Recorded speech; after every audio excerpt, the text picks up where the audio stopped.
Welcome back to the Gnarly Chicken Garage.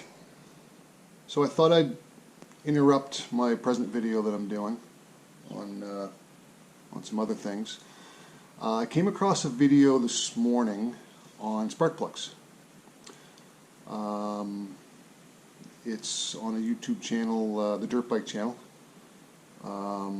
He's got a lot of good videos, quite informative. He often talks about other people's YouTube channels as well, which I watch and learn from. So I try to compile as much info as I can off, as much internet information as I can to make up my own decisions on things. But I came across this video and they were talking about spark plugs on the KTM Husky models, the 300 TPI bikes. Now mine's a 21 and it's a TE300.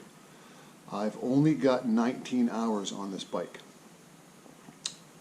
The driving that I do is probably 80% single track, lugging in second and a lot of third gear. The other 20, maybe 30%, I try to wring it out and get it on the pipe as much as possible, just because I enjoy it. So primarily this bike's done a lot of low speed, gnarly single track lugging, a lot of uphills. So I wanted to see what my spark plug looked like. Now, one of the things with these spark plugs that I came across was there's information on the different types of plugs that these bikes come with. The iridium plug is one. The BR7ES is another plug, and I've used those plugs in other two-strokes before. I thought this bike came with an iridium plug at least, or maybe the same thing in another brand or number. But this bike has a BR7ES. I haven't looked at the spark plug. I haven't changed it. I haven't taken it out. I've done nothing.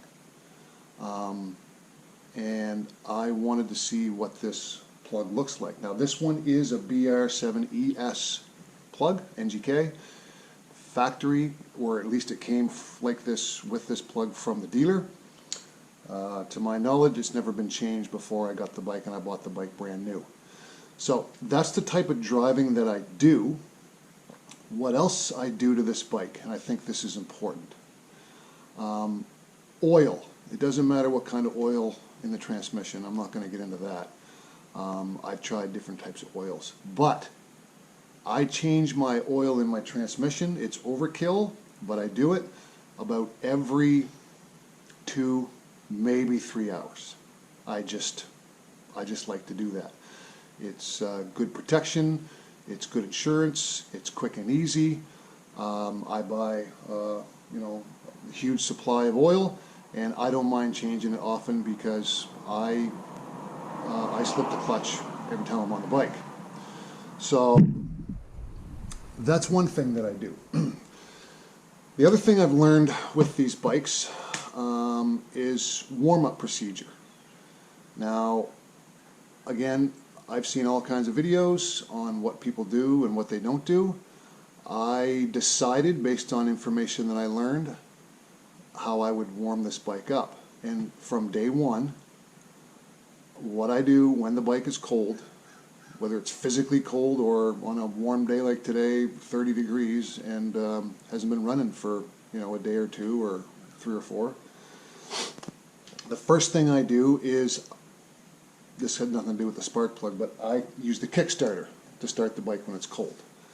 I installed a Kickstarter on it for that reason. I just like the idea of using the Kickstarter when the bike's cold to just save the starter motor. Does it work? I don't know. It makes me feel good. So I try to use the Kickstarter as much as possible, even when I'm on the trail and the bike's warmed up. But that's probably a moot point as far as the spark plug goes. The other thing that I do is, once I start the bike, I usually start it with the cold start. I'll pull the cold start out, I'll start the bike, and I'll let it idle on the cold start for you know, 10, 15 seconds, even on a warm day like this. Lots of smoke comes out of the pipe. It's getting lots of oil. I'll shut that cold start off, and then I will let the bike idle without the cold start for time-wise 8-10 minutes, not sure. I let it idle until my thermostat for my rad fan reaches 180, 170 degrees Fahrenheit, or until the tops of your rads are really beyond warm to touch. I do that every time. It's kind of a pain in the butt. It takes a little while, but so far it's working as far as how the bike's working. Then after I'm ready to go, and I don't touch the throttle while the bike is warming up at all, I just let it idle.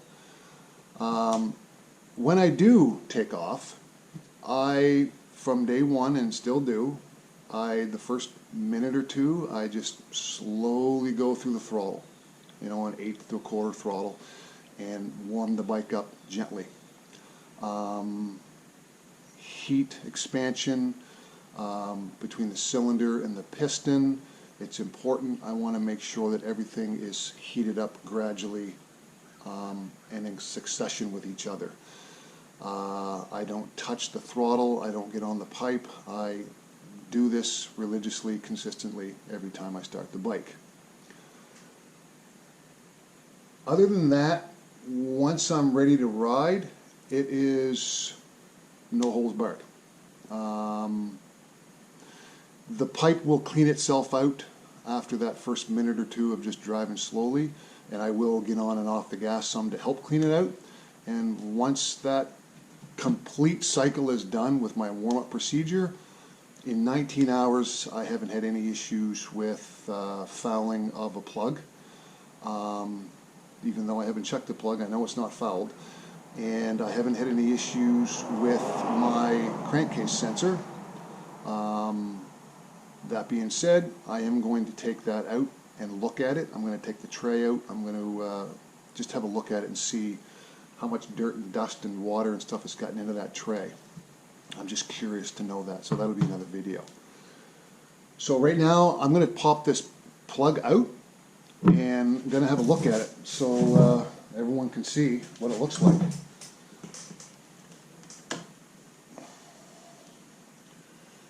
So again, this is the first time I've taken this out. So everyone's going to see what I see for the first time.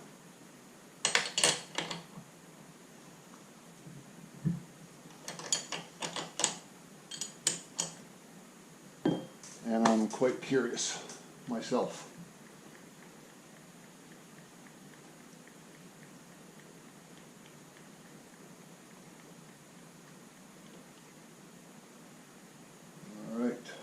Let's have a look. I gotta put my glasses on to see this myself. Okay.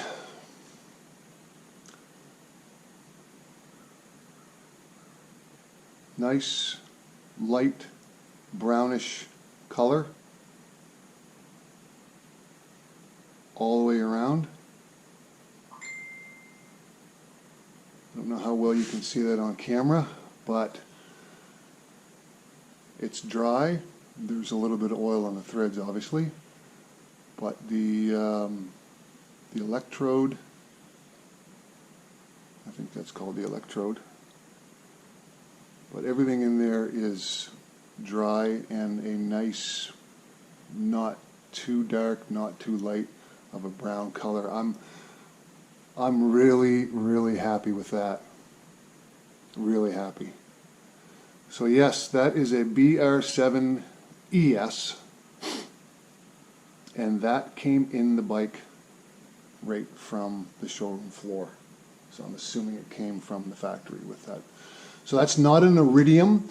It's not a BR7EIX, I think is the Iridium one. This is a common plug. And they're a lot less expensive too.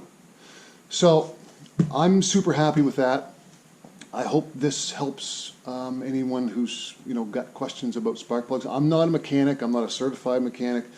I just try to understand stuff the best I can. I get as much info as I can on the interweb, like most everybody does, and that's what I see.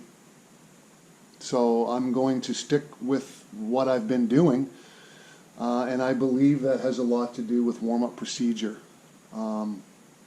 And that's working for me. And again, this is a 21. It's got no engine mods. I haven't done a top end. It doesn't have a high compression head.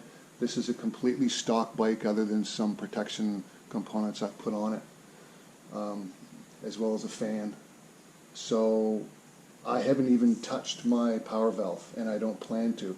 The only thing that I've really done motor-wise, and it's not even a motor job mod, it's the idle screw mod. I bought the Slavens idle screw mod and put that in so that I could properly adjust my air screw, which, by the way, was set at, I believe, 4, maybe 4.5 turns out when I bought the bike. After I did the idle mod, Chicken and I did the idle mod, and we've done a couple other bikes in here as well. After I got the idle mod done, I was able to set the air screw into, I think it's just at a turn out, maybe a hair less than 1 turn out from full seated, and was able to adjust my idle after that to where I've been happy with it. And it's been running like this for probably 15 hours. I haven't touched it other than that first few hours. So that's it. I'm happy. I hope this helps. And that's the NGKR BR7ES spark plug. Okay, guys, thanks for watching.